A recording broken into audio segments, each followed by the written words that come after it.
Hey YouTube, Rick Marks here, and I'm going to share with you guys. So I picked up this diary, and I put a link in the description below, and I got it through Amazon. I'm sure there's plenty of other options and what have you.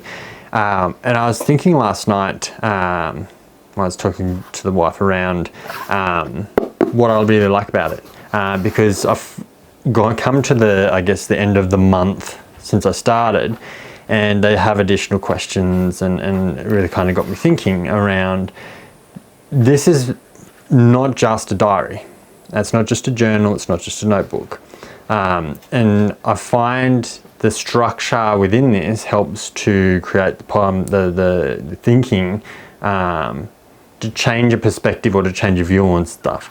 So each day it kind of asks the same questions, I'm grateful for, and 3 things that you're grateful for, and then this is how I make today great, and a positive affirmation, and that's what you do in the mornings, and then at night you do my good deed today and how I'll improve, and then 3 things that are great things that I experienced today. Each day, that can sometimes be more challenging than others, to try and find a good deed that you did for yourself or for others. How you'll improve, trying to work out, areas of improvement. But I find by the questions being asked, it often makes it a lot easier answering a question than it is about writing in a journal. And I guess that's where a lot of people, they start with journaling and, things look really good and they're doing well. But sometimes you then run out of stuff to put into your journal. And I think that can be the crux of challenge that people face. And so then, they do 6 monthly questions. And I thought these were really interesting, and I'll share them with you guys because I think they're good for anyone to answer. And I even pose them to the wife, she thought they were great too. So which small or big project of the heart has been slumbering in you for a long time and deserves more of your devotion and time? And what can you do to take the first mini step towards it today? So something for you guys to think about, and you could write this down in your own journal, the answer that you've got for it. If you could give a small child an advice for life, what would it be? And this one's interesting because when I wrote down, I'm like, as I've told the audience before, I implore a lot of stuff to my kids, and I try to encourage a lot of things in them. So for me, that wasn't really a difficult question. What activity did you enjoy most as a child, and what's your inner child longing to do most right now? I think that's an important one as adults, because we become so detached, I guess, from the child within. And by thinking back to when you were a kid, what activities did you like? Did you enjoy playing doctors and nurses? Did you enjoy playing family? Did you enjoy playing shop? There are a lot of things that then you can look into and go, well, what skills and personal traits are deep within you, and you need to just massage them out or exercise them out.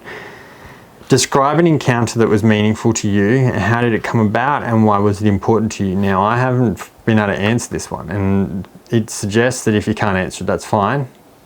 Think about it, and over the course of the week, come back to it. But yeah, a very good question, and something that I think we all, the day-to-day ones are very ad hoc. Think on the spot, don't dwell on it. It's supposed to be 6 minutes all up, 3 minutes in the morning, 3 minutes in the afternoon or evening. And so it's that rapid thought. Don't dwell on it, don't study it, don't,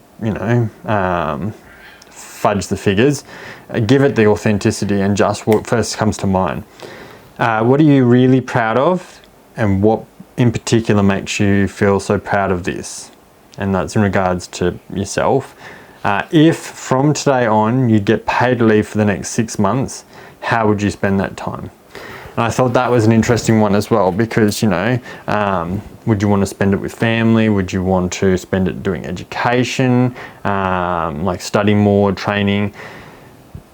What is it that you would do if you didn't have to think about money for 6 months? And that's, that's the challenge, I guess, that we often go, there's so much stuff we would like to do. However, I've got to pay the bills and I've got to, stay on target.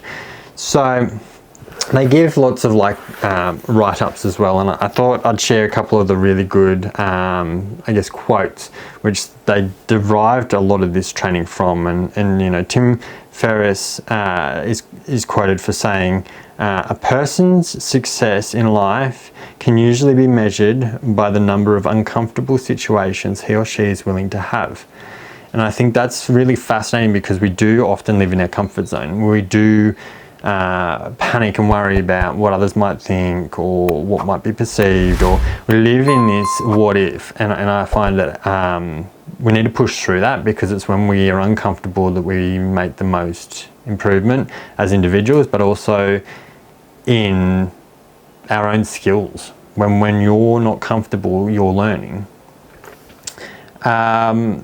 Another great one from Ray Dalio is, smart people are the ones who ask the most thoughtful questions, as opposed to thinking they have all the answers. Great questions are a much better indicator for future success than great answers. And I thought that's interesting, because we all feel like we have to have the answer. And this talks about the fact that, yes, we're born into many cultures is about results. So you do your exams and you get results. You do your jobs at work and you get results. And your boss either pats you on the back, or you get put into a meeting to discuss your performance. And a lot of our life is based around performance. And yet what we're really doing every single day should be learning. And I think that's really important. And Tony Robbins was quoted, successful people ask better questions, and as a result they get better answers. So I've heard numerous people before state, what you need to do is ask better questions to get better answers. And this is, as I've talked about before, all about gathering the data, gathering the intelligence, and analysing. If you're asking the smarter questions, then you're going to get better answers, and you're going to have more tangible data to then make an even better outcome.